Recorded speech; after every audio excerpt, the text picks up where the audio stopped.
অনেক হেল্পফুল ছিল নিপুণ নাপুর চেয়ে জায়েদ ভাই। আমি হচ্ছে সুবিধাবাদী দল। সুবিধাবাদী দল হচ্ছে আমি সাধারণ জনগণ। তো একবার দুইবার কথা বলে একটা মানুষকে আপনি জাজমেন্ট করতে পারবেন না, তার সম্বন্ধে বলতেও পারবেন না। আপনি আমাকে সুবিধা দিবেন, আমি আপনাকে ভোটটা দিব। আর নিপুণ আপা একটু ক্ষমতায় যাওয়ার পরে তার ভিতরে একটু হালকা দাম্ভিকতা চলে আসছিল। তিনি চলচ্চিত্র সমিতির সাধারণ সম্পাদক ছিলেন। তিনি আসলে এই 2 বছরের চলচ্চিত্র কি ধরনের কাজ করেছেন বলে আপনার মনে হচ্ছে? এখানে আমি জায়েদ ভাইরে আগে রাখবো। আমি টুকটাক আসি, আমি তেমন একটা রেগুলার আসি না এফডিসিতে।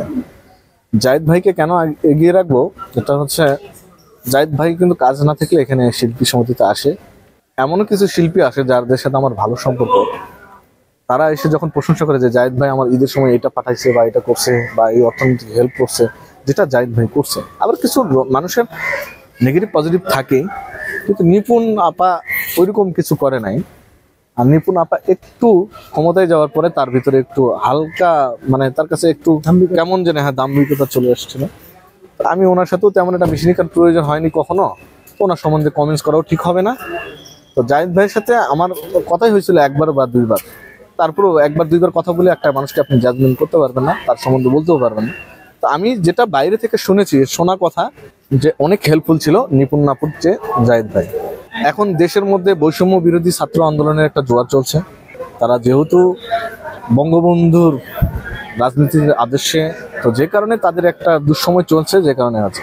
তা আমরা পাবলিক তো ভুলে যাই। আজকে এই অবস্থা, আবার 10 বছর পরে দেখবেন তারাই আবার ব্যাক। কিন্তু আপনি তো বলা আপনি তো না, আমি তো কোনো সক্রিয়ভাবে রাজনীতির সাথে যুক্ত নয়, বা কোনো দলকেও আমি ওইভাবে সাপোর্ট করি না। আমার কাছে আমি হচ্ছে সুবিধাবাদী দল। সুবিধাবাদী দল হচ্ছে আমি সাধারণ জনগণ। আপনি আমাকে সুবিধা দিবেন, আমি আপনাকে ভোটটা দিব। আপনি সুবিধা দিবেন না, আপনি আমাকে করবেন না, আমি আরেকজনকে ভোট দিব। সেটা হচ্ছে আমার গণতান্ত্রিক অধিকার। ঠিক ওইরকম ওনারা একটা দলের হয়ে কাজ করবে, দুজনই।